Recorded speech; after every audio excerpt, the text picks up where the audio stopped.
25 de abril de 2014. Segunda rodada do Brasileirão tem desafios para o trio de ferro. No sábado, Palmeiras enrolado em renovação de Kardec tem o Fluminense pela frente. De olho no atacante rival, São Paulo visita o Cruzeiro querendo apagar derrota para o CRB na Copa do Brasil.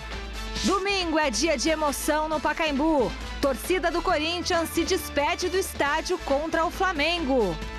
Queda de produção nos últimos 4 jogos faz Geovânio perder a posição de titular no time do Santos.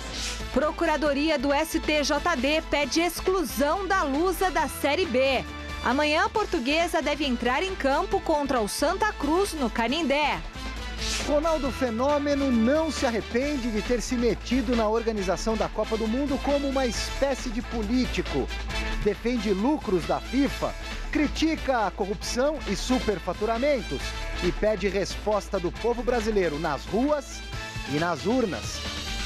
E ainda, Tito Vilanova, ex-técnico do Barcelona, não resiste à luta contra o câncer e morre na Espanha. E o retorno de Michael Phelps às piscinas. O Gazeta Esportiva volta já!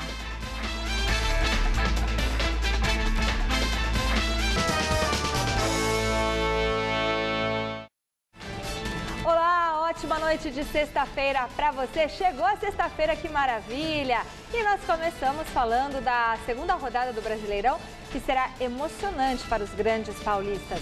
Enquanto Palmeiras e Corinthians fazem clássicos com os cariocas Fluminense e Flamengo, o São Paulo pega o atual campeão Cruzeiro para tentar apagar a má imagem deixada no jogo contra o CRB. Dá uma olhada nos destaques da rodada. Santos, Palmeiras, Corinthians e São Paulo não vão ter vida fácil na segunda rodada do Campeonato Brasileiro. No próximo sábado, às 6h30 da tarde, o Peixe, vice-campeão paulista, encara o Coritiba no Couto Pereira. Partida que coloca frente a frente a reestruturação de um Coxa liderado por Alex e a juventude de um Santos que aposta no jogo ofensivo da garotada. E na principal contratação da temporada, Leandro Damião. O novo técnico do Coritiba, Celso Rotti, conhece bem o poder do Santos de revelar jogadores. Foi ele quem primeiro apostou na dupla Diego e Robinho, quando comandava o clube da Baixada em 2002. Além dele, um outro velho conhecido da torcida santista estará neste duelo, o atacante Zé Love, que conquistou 4 títulos pelo Peixe, incluindo a Libertadores de 2011. Ainda no sábado, às 9 da noite, o Palmeiras vai enfrentar o Fluminense no Pacaembu. Se do lado verde o técnico Gilson Kleina conta com o Mago Valdívia e o matador Allan Kardec, do lado do Flu, recém-chegado Cristóvão Borges também aposta na criatividade do argentino Conca e nos gols do atacante da seleção brasileira Fred. O Flu, ainda cercado de polêmicas por conta da permanência na Série A no tapetão, tenta surpreender um Palmeiras que busca embalar no ano do centenário.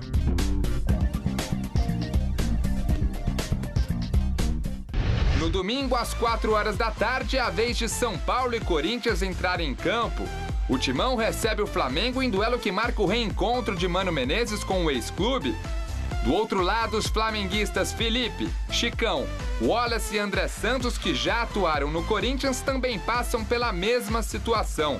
No confronto das equipes com as maiores torcidas do futebol brasileiro, o Mano Menezes tenta superar o amigo e seu sucessor no Flamengo, Jaime de Almeida. Desde a saída de Mano, Jaime conquistou a Copa do Brasil do ano passado e o Campeonato Carioca de 2014. Já o São Paulo tem tarefa complicada fora de casa. O tricolor encara o Cruzeiro, atual campeão brasileiro, no Mineirão. A Raposa mantém a base vitoriosa do ano passado e em 2014 já conquistou o título do Campeonato Mineiro. Com Everton Ribeiro, Ricardo Goulart e os ex-são paulinos Dagoberto e Júlio Batista, o técnico Marcelo Oliveira tem boas opções ofensivas.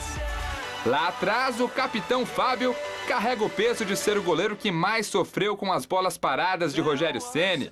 6 gols sofridos. Resta saber se Muricy Ramalho irá apostar no talento de Rogério ou também no quarteto ofensivo formado por Ganso, Osvaldo, Pato e Luiz Fabiano.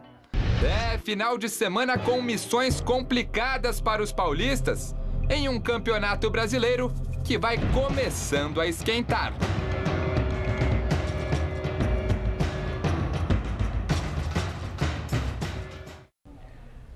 Grande noite para você que acompanha o Gazeta Esportiva, a segunda rodada do Campeonato Brasileiro, um Campeonato Brasileiro que não empolgou muito na primeira rodada. De qualquer forma, é importante agora somar pontos. O Palmeiras venceu em Criciúma, apesar de todas as dificuldades. Santos e Corinthians tropeçaram no caminho. O Corinthians diante do campeão da Libertadores, 0-0 fora de casa, não chegou a ser um mau resultado. Para o Santos com o Sport em casa, esse sim foi um resultado não muito agradável. E o São Paulo venceu bem o Botafogo na estreia. E aí depois teve o tropeço de meio de semana. Ninguém imaginava que o São Paulo pudesse perder para o CRB da maneira que perdeu. E agora tenta se recuperar no Campeonato Brasileiro. Outro campeonato, outro torneio. Mas se a vitória não vier, claro que o clima fica complicado. Flávio Prado, boa noite. Boa noite. Olha, só envolvendo os paulistas, boa noite, Michele e amigos do Gazeta Esportivo, só envolvendo os paulistas, nós temos jogos com só campeão contra campeão. Olha que legal. Santos e Curitiba, os dois já foram campeões. Palmeiras e Fluminense, os dois já foram campeões. São Paulo e Cruzeiro, olha o tamanho desse jogo. Os dois já foram campeões de Libertadores. E você tem Flamengo e Corinthians, que os dois têm as maiores torcidas do Brasil, os maiores orçamentos, embora ambos não saibam aproveitar a força que tem. O Corinthians teve um período com o Andrés que até soube usar bem essa força, mas agora voltou à mesma situação de antes. O Flamengo vive com um problema de dívidas. É uma judiação, porque são clubes importantes, com histórias importantes e que poderiam e deveriam ter um suporte suficiente para fazer espetáculos maravilhosos. A gente espera muito isso, torce muito para que isso aconteça. Potencial eles têm, depende de organização, de boa administração, mas isso infelizmente ainda a gente sente falta no Brasil. Mas que são jogos com camisas importantes, isso não resta a menor dúvida. Você que está em casa, vote na enquete de hoje do site gazetesportiva.net, que é sobre o suposto interesse do São Paulo no atacante Allan Kardec do Palmeiras, assunto que ainda falaremos daqui a pouquinho no Gazeta Esportiva. Nós queremos saber, Flávio, o São Paulo seria antiético se contratasse o Allan Kardec, sim ou não? Não. Faz parte do jogo, tá no mercado, é normalíssimo qualquer profissional receber uma proposta de trabalho. Eu acho absolutamente normal. Se o Palmeiras for fazer uma proposta para o Rogério Ceni ou para o Luiz Fabiano... Pagar a multa, né? Não tem problema nenhum. Eu acho que faz parte do mercado, não tem problema nenhum, não. Celso? Levando em consideração que o Palmeiras já conversava com o Allan Kardec, está conversando com o Allan Kardec... Mas está só conversando e faz muito tempo, hein? Então...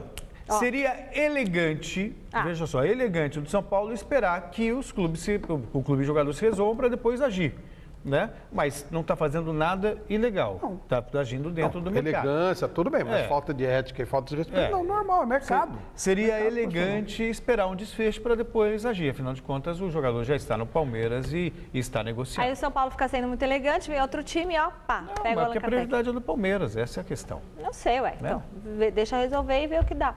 Resultado você confere no final do programa de hoje. Copa do Brasil, ontem o Vitória deu adeus à competição. Em Salvador, o rubro-negro baiano foi surpreendido pelo J. Malucelli, do Paraná.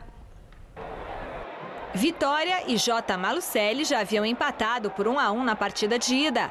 E o placar voltou a se repetir na noite de ontem em Salvador. Leandro Silva marcou para o time do Paraná aos 20 do segundo tempo. Mas a 4 minutinhos do final, o veterano Juan deixou tudo igual e levou a decisão para os pênaltis. Nas cobranças, o atacante Dinei, do Vitória, isolou a bola e o Malucelli não perdeu a chance. A equipe converteu todas as penalidades e garantiu a classificação para a segunda fase. O adversário será o Novo Hamburgo. Copa Libertadores da América, uma partida fechou os jogos de ida das oitavas de final nesta quinta-feira. Na Argentina, do Celso Cardoso, o Arsenal de Sarandi recebeu a União Espanhola do Chile e as equipes não saíram do 0-0.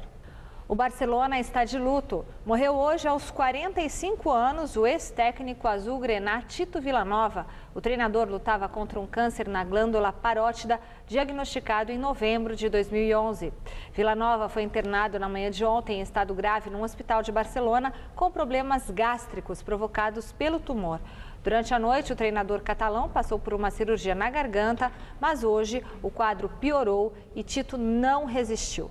Em comunicado oficial, o Barcelona divulgou que disponibilizará um espaço de condolências na tribuna principal do Camp Nou para que torcedores e membros do clube homenageiem o treinador. Vila Nova assumiu o comando do Barça após a saída de Guardiola, de quem era auxiliar, em abril de 2002. Em dezembro de 2002, ele precisou se afastar da função para tratar a doença e retornou em março de 2013. Naquela temporada, o time catalão ainda não tinha faturado o título espanhol com 100 pontos, igualando... ele faturou, na verdade, né, naquela temporada, o título espanhol com 100 pontos, igualando o recorde histórico da Liga conquistado pelo Real Madrid um ano antes. Em julho de 2013, Tito se afastou definitivamente do comando do clube para se dedicar à luta contra o câncer e foi substituído por Tata Martino.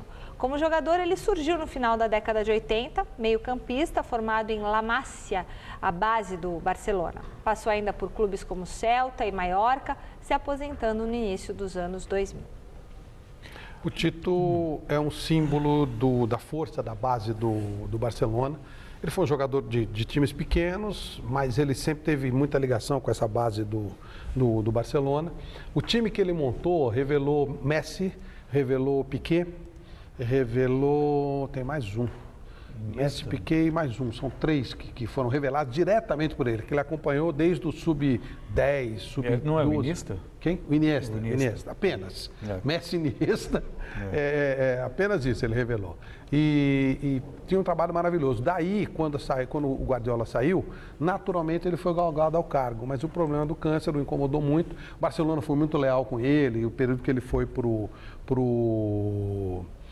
os Estados Unidos para tentar se curar, o auxiliar dele, o Rohr, ficou no lugar sem nenhum problema. Lamentavelmente, o caso não tinha jeito, ele acabou voltando e morrendo. 45 anos é uma coisa terrível, jovem, né, a morte mas ele estava num sofrimento terrível no tempo. Uma lástima para o futebol, ele não conseguiu sequer no próprio Barcelona, quando ele estava lá, apesar dessa campanha maravilhosa citada pela Michele, ele não conseguiu trabalhar em paz, né? Então, o futebol perde um importante nome, um fã do futebol gostoso, do futebol arte, do futebol que a gente tanto admira. É porque a gente fala tanto do Guardiola e com toda a justiça, mas ele também foi campeão no Barcelona e ele trabalhava na base, né? Quer dizer, a formação desses jogadores... O Guardiola que indicou ele para o time principal. Exatamente. A formação desses jogadores tem o dedo dele, a filosofia tática, a maneira de trabalhar. Quando o Guardiola foi galgado ao cargo, ele pediu demissão, porque ele achou que ele era o natural herdeiro do cargo. Aí o Guardiola, quando saiu, falou, não, o Tito tem que vir. E ele assumiu, só que aí, infelizmente, acabou tendo que enfrentar a doença. 45 anos é muito jovem, Flávio. Hoje que você vê a expectativa de vida aí 80, 85 anos, alguém morre aos 60, você já lamenta muito. Imagina, aos 45 então, aí é uma criança. Toda uma vida ainda pela frente. E sentimos muito mesmo, porque o futebol perde um dos seus artistas, né? Muita gente fala assim, técnico de futebol não ganha jogo. Opa, se ganha. Ganha e ganha muito. Ganha muito com o dia a dia, com o treinamento, com filosofia e com estratégia. Não é só botar quem sabe jogar bola e montar um time. Nem sempre isso dá certo. Hoje à tarde, o ex-jogador Ronaldo participou de um evento de gestão esportiva em São Paulo, mas futebol não foi o único assunto abordado pelo fenômeno. Com uma postura diferente, o membro do comitê organizador da Copa não poupou críticas aos políticos brasileiros. A reportagem é de Alexandre Silvestre. Não sou político, não. Não é político, né, Ronaldo? Mas discursa como tal ao falar sobre o país do futebol e da corrupção. A gente está traumatizado, o povo está traumatizado com os políticos corruptos, com uma série de situações que a cada dia aparece uma nova e fica todo mundo revoltado. Isso me revolta também, logicamente. Membro do comitê organizador da Copa, Ronaldo acredita no legado, apesar de reconhecer os atrasos. Nós vamos ter 12 novos estádios, nós vamos ter nas 12 cidades-sede grande investimento de infraestrutura, rede hoteleira, aeroportos novos, reformados, né, digamos. E exemplifica. Cuiabá, a última vez que teve qualquer tipo de intervenção em mobilidade urbana foi há 40 anos atrás, se não me engano. Isso o governador falando e o prefeito falando comigo. A Copa do Mundo veio e hoje ela tem, na cidade de Cuiabá, mais de 70 intervenções em mobilidade urbana. Ou seja, se não fosse a Copa do Mundo, Cuiabá ia ficar daquele mesmo jeito, mas sei lá quanto tempo. Defende os interesses da dona FIFA. As pessoas falam, mas a FIFA está tendo lucro. Mas, meu Deus, qual empresa privada não quer lucro? Critica, é claro, possível roubalheira da qual garante não participar. Não sou eu que faço auditoria, não sou eu que realizo contratos, não sou eu que contrato ninguém nas obras de estádios. Adoraria que não existisse esse tipo de coisa. Mas o que a gente espera, o que a população tem que fazer é cobrar cada vez mais. Tem eleições em outubro, está todo mundo descontente. Você não vê ninguém contente no nosso país. Então, o que a gente tem que fazer é votar com consciência, escolher bem o seu candidato, os seus políticos, e depois, não adianta você escolher o teu político e depois ficar reclamando dele, porque o Brasil colocou o político lá.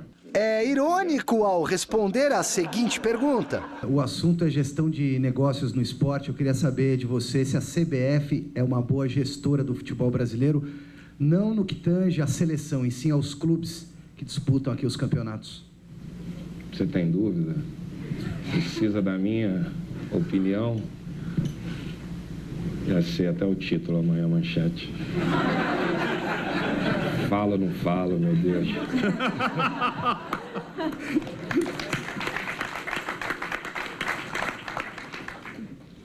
Não vou falar nada mais.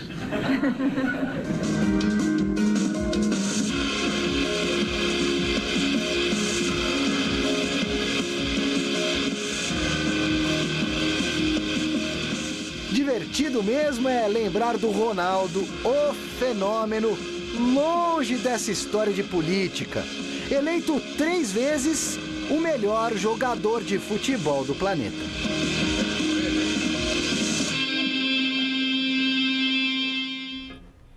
É a primeira vez que eu vejo o Ronaldo um pouco mais contundente. Na verdade, como ele é membro do COL, eu tenho... Aliás, em relação à Copa do Mundo, eu tenho achado o Ronaldo muito chapa branca. Tudo está lindo, tudo está maravilhoso, tudo está acontecendo e não é o que a gente tem observado. Se vai ficar algum legado, tem que ficar, porque o investimento é altíssimo.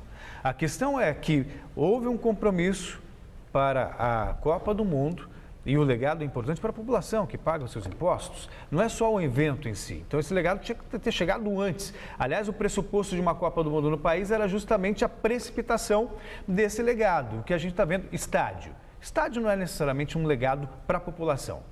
Para o mundo do futebol, talvez, ainda assim é discutível. Por outro lado, ele bateu duro aí na política brasileira e também na CBF. Ele não bateu duro, mas teve aí uma linguagem subliminar. Ele deveria ter falado diretamente, ele tem peso para isso. Né? Pois é, mas ele deu a entender, né? De qualquer forma, foi um Ronaldo com uma contundência pouquíssimas vezes vista, Flávio. Eu prefiro mais o Romário. Acho que o Romário ele vai diretamente no ponto, fala o que é a CBF, fala o que são esses organizadores da Copa do Mundo. Só como uma informaçãozinha, hoje eu conversei com o pessoal de hotelaria. São Paulo terá um prejuízo monstruoso com a Copa do Mundo. E vou dar um exemplo. Normalmente, nos meses de junho e julho, a ocupação média em São Paulo, capital, é de 75% a 80% dos hotéis, 80% dos leitos. Sabe qual é a média de reserva hoje em São Paulo? Entre 24% e 25%. Prejuízo enorme, enorme. Normalmente, entre 75% e 76%, ou seja, 1/3 só. A FIFA exigiu que vários eventos fossem cancelados para que ela ficasse com um evento exclusivo. Dentre eles a Parada Gay, por exemplo, que traz 3 milhões de pessoas a São Paulo. Vai ser a semana que vem, ou seja, já entra no mês de maio. E o mês de junho e julho, os hotéis, inclusive os hotéis, vão amargar um prejuízo violento pela Copa do Mundo. Mais isso. Depois de visitar algumas sedes do Mundial durante a última semana, os representantes da FIFA e do comitê organizador local fizeram hoje no Rio de Janeiro um balanço das vistorias. A sede do comitê organizador da Copa do Mundo no Brasil foi o palco de um encontro hoje à tarde entre membros responsáveis pela organização do evento. Ricardo Tradi, uma das lideranças do comitê, confirmou o pedido da transferência da data do principal evento teste da Arena Corinthians. A partida pela 5ª rodada do Brasileirão entre o Clube Paulista e o Figueirense, previamente marcada para o dia 17 de maio, um sábado, às 9 horas da noite, mas que deve ocorrer no domingo, dia 18, à tarde. Para nós é importante porque simularia o horário do jogo do dia 18, o horário parecido com o horário da Copa do Mundo, da abertura, então um evento importante para nós. O secretário executivo do Ministério do Esporte, Luiz Fernandes, destacou o trabalho conjunto de todos na reta final do Mundial. Só estamos conseguindo entregar dessa forma, nessa reta final, porque há um trabalho coeso entre todos os atores. Governo federal e todas as suas agências, governos estaduais, governos municipais, comitê organizador local e FIFA. Quer dizer, a integração, o esforço comum nessa reta final é a chave do sucesso e da confiança que nós temos que tudo será entregue em condições e com a qualidade necessária. Jerome Valk, secretário executivo da FIFA, também esteve presente ao encontro e falou sobre um suposto esquema de corrupção na entidade para a indicação do Catar como sede da Copa de 2022. Segundo o dirigente, as investigações sobre o caso devem ser finalizadas imediatamente para que os preparativos comecem o quanto antes. Faltam 48 dias para o jogo Brasil e Croácia, que marca a abertura da Copa de 2014. E há 48 dias da Copa do Mundo, a questão da violência também acaba repercutindo muito na imprensa internacional. Violência no Rio de Janeiro, a ocupação da polícia nas favelas, nas comunidades e aqui em São Paulo também, os constantes ônibus sendo incendiados. E o Valk foi questionado sobre a questão da violência e ele, assim como fez Joseph Blatter ontem, minimizou essa questão. Disse que esse tipo de problema acontece em todo o mundo e que não teme pela segurança durante o Mundial no Brasil. Eu acho que ele fez muito bem, porque ele não tem nada que se meter com o Brasil e essa gente da FIFA não tem moral para falar nada do Brasil. Eles falem da terra deles. Aqui falamos nós, gente esculhamba e tal, é nosso país, tudo bem. Agora, esses caras de fora aí, com esse histórico de FIFA, que é a corrupção mais latente do mundo, eles não têm moral para falar nada. Vão falar da casa deles, da família deles, do país deles. O nosso, a gente fala. Natação, depois de quase 2 anos afastado, Michael Phelps está de volta às piscinas. O nadador americano, dono de 22 medalhas, havia se aposentado logo depois dos Jogos Olímpicos de Londres em 2012. Com o discurso de que quer apenas se divertir, o multicampeão retornou às águas oficialmente ontem no Grand Prix de Mesa, no Arizona, Estados Unidos. Aqui no Brasil, a volta de Phelps rendeu assunto e especulações do troféu Maria Lenk. Veja na reportagem de Fernando Gavini. Michael Phelps, o maior fenômeno da natação mundial. 22 medalhas olímpicas, 18 delas de ouro. Depois de 20 meses de aposentadoria, ele resolveu despendurar a touca, a sunga e os óculos. O americano participa esta semana de sua primeira competição depois da Olimpíada de Londres, o Grand Prix de Mesa, no Arizona, nos Estados Unidos. O multicampeão diz que está fazendo isso por ele porque gosta de estar na piscina e no esporte. Ele encara o retorno à natação como uma diversão e afirma estar ansioso para saber até onde essa nova estrada vai levá-lo. I am looking forward to wherever this road takes me. A volta do nadador teve repercussão no Brasil. A versão tupiniquim de Phelps, Thiago Pereira, dono de 18 medalhas pan-americanas, 10 de ouro, poderia ter melhores resultados em Olimpíadas se não fosse a concorrência do americano. A única medalha do brasileiro veio na única vez em que ele conseguiu desbancar o americano. Foi nos 400 metros medley em 2012. Thiago perdeu apenas para Ryan Lott e ficou com a prata. Mas mais do que um adversário, Michael Phelps é um espelho para o brasileiro. Acho que ele foi o primeiro grande atleta que mostrou que era possível você nadar várias provas e aguentar, né? Porque às vezes você olha, nossa, 200 borboleta, 400 medley, provas seguidas, não dá para aguentar. Dá sim, é um cansaço muito grande, mas que esse é o objetivo, esse é o obstáculo, a gente conseguir vencer, esquecer essa dor, cair na próxima prova e tentar dar o melhor de si. Mas, pelo menos por enquanto, Thiago Pereira pode se ver livre da assombração de Phelps em suas provas. No Grand Prix de mesa, ele se inscreveu apenas nos 100 metros borboleta e nos 50 metros nado livre, especialidade de outro brasileiro, César Cielo. É uma surpresa, né? Porque eu imaginei ele voltando para nadar o 100 livre e o 100 borboleta, quando eu vi ele nos 50 foi uma surpresa. Mas é uma surpresa muito boa. Eu acho que só dá mais nome para a prova, né? Vamos ver quanto que ele vai fazer. Espero que ele consiga nadar rápido aí para a gente ter uma final aí, a super final das finais, com vários títulos ali atrás dos 8 que estão na final e tentar disputar, quem sabe aqui no Brasil, a medalha de ouro.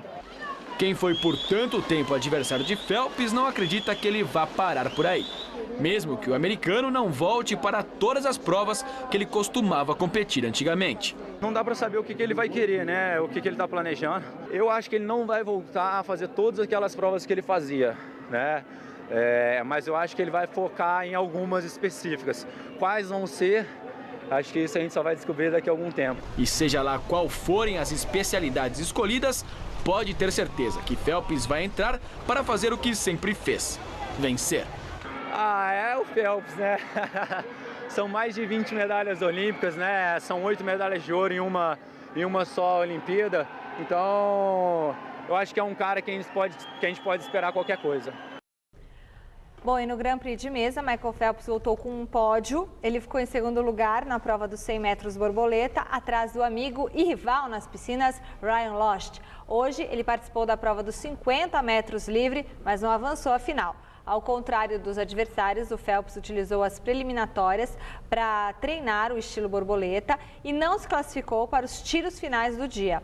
O norte-americano ficou em 7º lugar com um tempo de 24 segundos e 6 milésimos. Na classificação geral, ele pegou a 42ª posição de um total de 89 nadadores. Domingo, a partir das 9h30 da noite, tem o quê? Tem Mesa Redonda Futebol Debate com a melhor cobertura da segunda rodada da Série A do Campeonato Brasileiro. Tudo sobre o adeus do Coringão ao Pacaembu, os clássicos entre Palmeiras e Fluminense, Cruzeiro e São Paulo e os principais confrontos da rodada. Tem ainda reportagens especiais sobre a Copa do Mundo, além do nosso super time de comentaristas. E estarão conosco na Mesa Redonda. Na verdade, agora não tem a mesa, né? Na verdade, na nossa arena ali redonda, o técnico do Palmeiras, Gilson Kleina, o meia Petros do Corinthians, para vocês conhecerem um pouquinho mais. Eu também estarei com vocês. Vai ser um programão para o final de domingo, hein, Flávio? Vai ser bárbaro. Já começa a preparar sua foto, começa a preparar o seu vídeo, porque a gente quer ver você no Mesa com a gente, mostrar um vídeo bem legal, mostrar uma foto bem bacana, matérias maravilhosas. Mais uma visita de Alexandre Silvestre ao Itaquerão, Arena São Paulo. Opa! De que forma ele foi dessa vez? Você confere no domingo. Muita coisa legal. E o Kleina e o Petros, muitas perguntas interessantes para você. Aliás, mande pergunta também. Você quer saber deles, que a Michele no domingo coloca em contato com você. Com certeza. Quero mandar um beijo para o Fernando Augusto de Aracaju, que está nos assistindo, para o Alan, a Iracema e o Carlos de Mococa, São Paulo, galera de Junqueirópolis e o Luan Costa de Serra Talhada, Pernambuco, e o senhor irmão Joaquim, lá de Araraquara, que mandou alguns livros super bonitos. O quê? Naldo, o Naldo, Elionaldo. E o sobrenome dele? É Elionaldo ou Elinaldo? Elionaldo. Elionaldo de onde? De onde, voz? Barba? De onde ele é? A voz não te ouve. A voz não me ouve. Não. O Elionaldo, depois não tem muitos Elionaldos, então é esse aí. Pronto. Elionaldo, você sabe quem você é. E deixa eu falar, o irmão Joaquim, lá de Araraquara, que mandou uns Ela livros bonitos. Ela não sabe o sobrenome nem o lugar. Mandou uns livros bonitos pra gente aqui com mensagens pra paz interior e orações e tudo mais. Obrigada. E ó, o Elinaldo é de Abadia... É Naldo? Elionaldo. Bom, tá famoso no Brasil. Repita comigo. Elionaldo. É o seguinte, querido, é que cortou aqui no meu ouvidinho. Sim. O Elionaldo é de Abadia dos Dourados, Minas Gerais. Um beijo pra você, Elionaldo, Naldinho, querido. Daqui a pouco já tem jogo. Mais dele do que do Corinthians hoje, hein? Pois é. Pela segunda rodada da Série B. Veja os confrontos. Daqui a pouco, às 7h30 da noite, o Icasa recebe o Sampaio Corrêa. Um pouco mais tarde, às 9h, o Paraná enfrenta o Joinville. Amanhã, às 4h20 da tarde, o Oeste de Itápolis encara o América de Natal. O Atlético Goianiense faz o confronto com a Ponte Preta. O Náutico tem compromisso com o Vila Nova. O Vasco vai a Cuiabá visitar o Luverdense. E a Portuguesa joga contra a equipe do Santa Cruz. Às 9h da noite, o América Mineiro tem encontro com o Ceará. E fechando a rodada, o ABC de Natal pega o Boa Esporte. A Procuradoria do STJD denunciou a Portuguesa por ter abandonado a partida contra o Joinville pela primeira rodada da Série B do Campeonato Brasileiro. Se for condenada, a pena pode ir de perda de pontos até a exclusão da atual edição da competição, o que provocaria o rebaixamento do clube para a Série C do Brasileirão. Já pensou isso?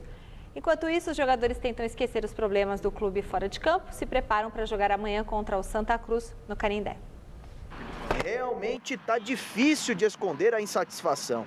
O técnico Argel Fux ainda não quis falar depois da polêmica da última sexta-feira, quando a Portuguesa foi retirada de campo por uma liminar. Neste sábado, está confirmada a partida diante do Santa Cruz pela Série B, mesmo com todo mundo ainda sem saber o que fazer por aqui. A gente nunca sabe o que realmente está acontecendo e o que possa vir a acontecer. A grande preocupação nossa é se venha acontecer algo negativamente que venha desprejudicar o clube e nós atletas que estão aqui presentes. Então, o grande objetivo nosso é se focar no trabalho dia a dia, que todo o elenco está bem focado, tem trabalhado forte em relação a isso, e na expectativa e pensando positivo que não venha acontecer nada de ruim, tanto para o clube, que se vir algo ruim para o clube, o reflexo é para nós atletas. Então, o objetivo nosso é esse. A decepção é grande. Num momento como esse, a união e a conversa são os melhores remédios. Ninguém aqui gosta de estar nessa situação. A cada dia que passa, parece estar mais difícil vencer essa briga contra os gigantes, CBF e STJD. É uma briga, como diz o velho ditado, né? Uma briga de cachorro pequeno com cachorro grande. Sabemos da grande importância, o que abrange futebol hoje, a CBF é uma instituição muito grande. Nós, atletas, infelizmente, não estamos tão cientes do que está acontecendo realmente, o que possa vir a acontecer, mas esperamos que isso aí possa resolver o mais rápido possível, que a Portuguesa possa permanecer na Série B e disputar o campeonato aí, se focar, né, no grande objetivo que é retornar à Série A. Nem mesmo a possibilidade de ser excluída da Série B assusta os jogadores da Portuguesa, que prometem trabalho, mesmo sabendo que a decisão pode ser contrária na semana que vem lá no Rio de Janeiro, feita pelo STJD. Então, se isso realmente acontecer, o maior prejudicado, além da instituição portuguesa, é nós atletas. Imagina se isso acontecer. O que será da gente?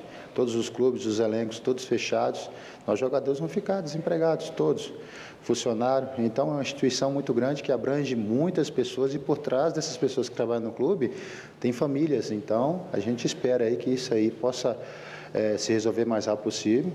E até porque Portuguesa fez uma grande campanha na Série A no ano passado e, de repente, por tudo que ocasionou cair para uma Série B, até injustiça por parte das pessoas que dirigem a CBF, fazer isso com uma instituição tão importante como a Portuguesa, né?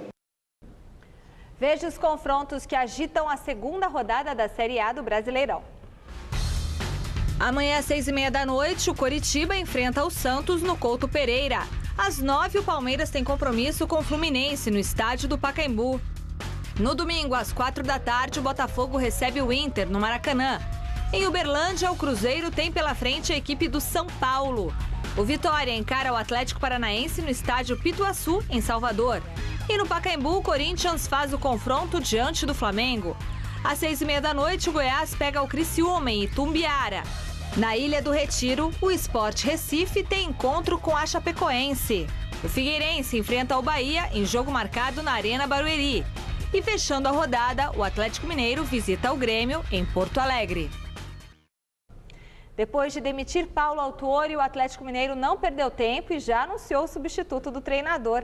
Levir Coupe, que estava há 7 anos comandando o Cerezo Osaka do Japão, acertou o contrato até o final de 2014. Esta é a 4ª vez que o técnico comandará o Atlético Mineiro, clube pelo qual tem 2 títulos estaduais e conquistou a Série B de 2006. Ele já está com a delegação no Rio Grande do Sul, onde o Galo enfrenta o Grêmio neste domingo.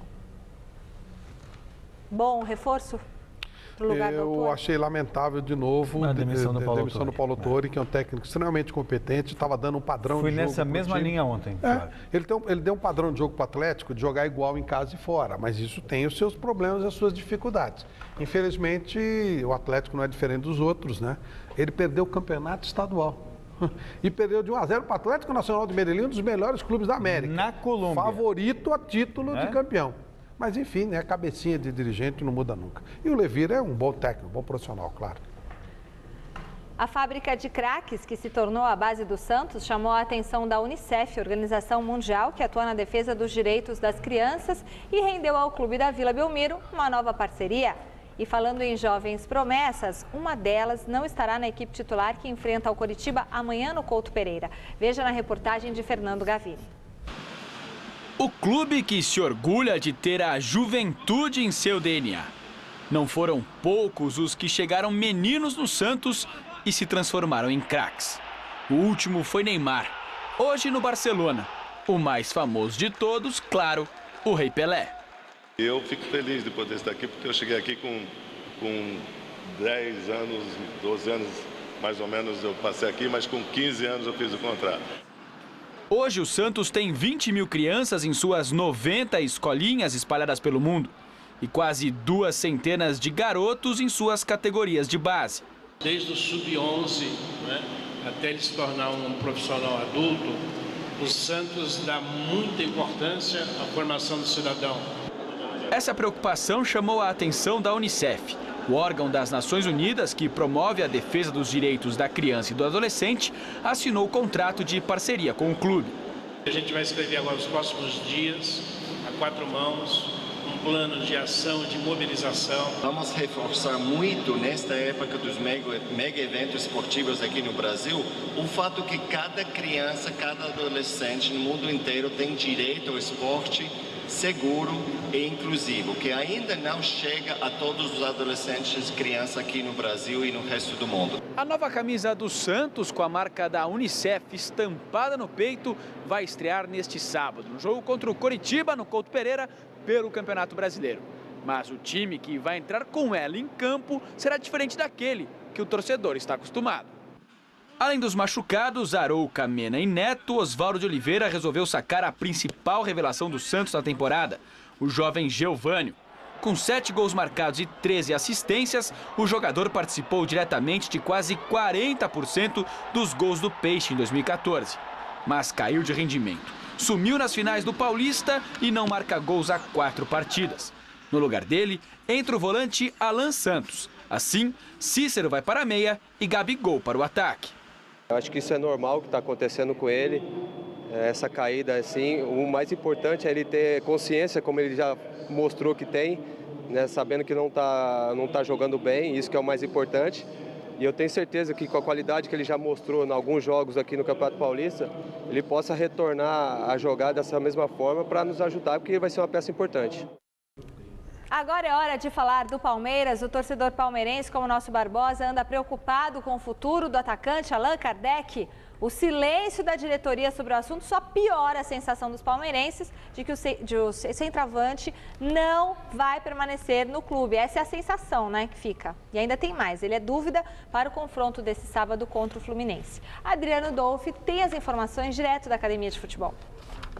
Os jogadores no aquecimento. A tradicional roda no centro do gramado. Valdívia chegou um pouquinho atrasado, estava no fortalecimento muscular.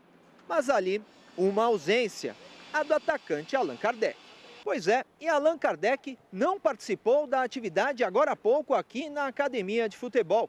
Lembrando que no treinamento de ontem, quinta-feira, Allan Kardec deixou o gramado mais cedo, não participando inclusive do coletivo, alegando uma forte crise de gastrite nervosa.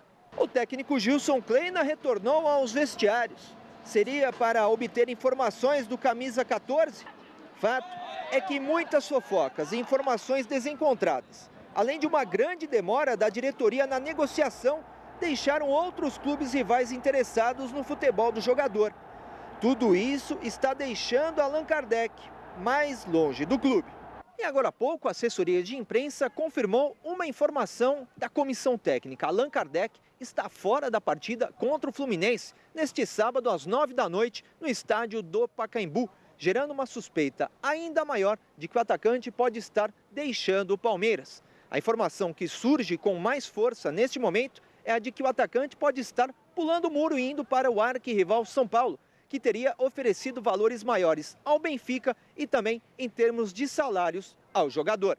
Da Academia de Futebol, Adriano Dolfi para a TV Gazeta. São Paulo, o técnico Muricy Ramalho ainda tem algumas dúvidas para o ataque que enfrenta o Cruzeiro no domingo. O repórter Felipe Boril tem as informações do CCT da Barra Funda. A equipe do São Paulo, derrotada no meio de semana pelo CRB na Copa do Brasil, deve ser a mesma que pega o Cruzeiro neste final de semana pelo Campeonato Brasileiro. Com uma novidade no ataque. Luiz Fabiano, que foi poupado, deve começar o jogo em Uberlândia. Rodrigo Caio, que sofreu uma expulsão pela Copa do Brasil, está liberado para atuar. Bosquilha, que não foi tão bem assim, pode até perder a vaga para Osvaldo, ou mesmo para Ademilson, que teoricamente daria espaço para Fabuloso, mas nessa formação voltaria ao time.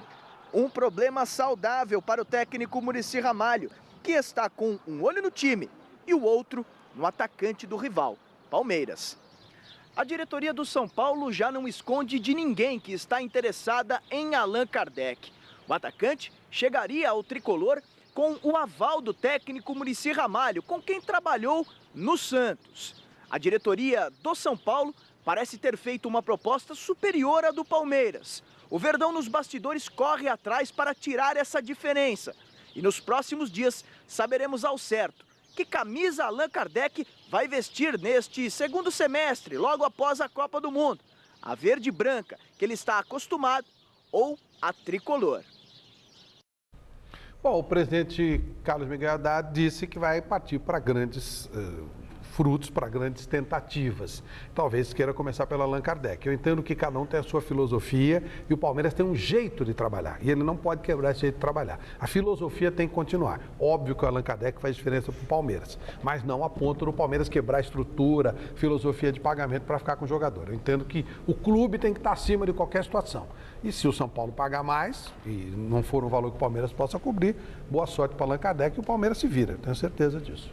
Fico imaginando só como é que vai ser o São Paulo com o Allan Kardec, né? Você tem o Luiz Fabiano, você tem Pato, você tem... Aí teria o Allan Kardec, alguém vai dançar. A reserva do Luiz Fabiano.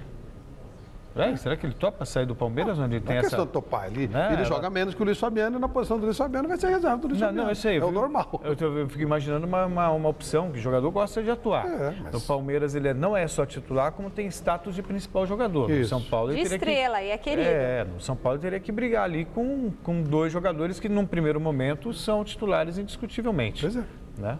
Enfim, coisas do futebol, vamos aguardar para ver. Mas fora que é um elenco que tem jogadores acima da média, né? Agora, para o Palmeiras é uma perda significativa. Tudo bem, pode não quebrar o orçamento e tal, mas, poxa vida, se o Palmeiras tivesse um plantel, um elenco realmente vasto, com várias opções, mas o Allan Kardec no próprio Campeonato Paulista, que é um campeonato que não serve muito de referência, sem o Allan Kardec, era um time muito mais fragilizado, que não tinha ninguém à altura.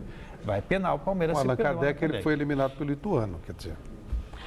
Já que é para custar caro, tem que fazer diferença, mas ele né? deixou machucado, né? Isso aí. Bom, o Corinthians tem pela frente um domingo carregado de emoções e nostalgia. O duelo contra o Flamengo marcou adeus da Fiel ao Pacaembu. Não significa que o clube do Parque São Jorge nunca mais vai jogar no estádio municipal, mas agora a Arena Corinthians será prioridade. E para fechar com chave de ouro uma história de 8 títulos e quase 1000 triunfos, a equipe de Mano Menezes vai atrás da primeira vitória no Brasileirão. Depois de 1.686 jogos disputados nesse palco, o Corinthians dá adeus ao estádio do Pacaembu. Desde sua inauguração, em abril de 1940, o Timão transformou o estádio municipal em sua casa. Aqui foram muitas glórias e algumas tristezas, é verdade. Os principais ídolos da história do clube estiveram nesse estádio defendendo a camisa alvinegra. Para não nos alongarmos, vamos relembrar de apenas dois deles. Rivelino reinou na década de 70. Sócrates marcou época nos anos 80 e 90. Títulos não faltaram. Os dois últimos, a tão sonhada Libertadores em 2012 e a Recopa Sul-Americana em 2013. E no próximo domingo contra o Flamengo, o Timão se despede de um grande amigo, pois essa partida será a última do Timão antes de estrear a nova casa. Estreia que vai ser contra o Figueirense no próximo dia 17 ou 18 de maio. Mas aos saudosistas, uma boa notícia. É muito provável que ainda nesse ano, em função da Copa do Mundo e das finalizações da obra no novo estádio, o Corinthians mande alguns de seus jogos no velho e conhecido Pacaembu. E nessa despedida, todos por aqui sonham com uma vitória frente ao Flamengo no próximo domingo. Até porque o Corinthians ainda não venceu no Campeonato Brasileiro. Em sua estreia semana passada, obteve apenas um empate com o Atlético Mineiro. Na movimentação dessa tarde, o técnico Mano Menezes praticamente definiu a equipe. Guerreiro no ataque deve ser a grande novidade. No meio-campo, Petros está mantido e Luciano fica apenas como opção no banco de reservas. E aí? Quanto a Renato Augusto, o jogador não participou da movimentação desta tarde. Ficou no departamento médico realizando o tratamento e, por isso, está praticamente fora da partida contra o Flamengo no próximo domingo. O time treina amanhã pela manhã e está praticamente confirmado, com Cássio no gol, Fagner pela lateral direita, Gil, Kleber e Fábio Santos completando a defesa, no meio-campo, Ralf, Guilherme, Jadson e Petros, no ataque, Romarinho e Guerreiro. Do CT Doutor Joaquim Grava, Osmar Garrafa, para o Gazeta Esportiva. Resultado final da enquete do site gazetesportiva.net. O São Paulo seria antiético se contratasse o Allan Kardec atropelando o Palmeiras? Sim, 51% dos votos. O programa de hoje termina aqui. Domingão, às 9h30 da noite, tem ao vivo Mesa Redonda Futebol Debate. A gente se encontra, o programa estará especialíssimo. Te espero, hein? Tchau. Me lembrei de dar uma pessoa, Dona Vilma. Até daqui a pouco. Até já. Um abraço. Tchau.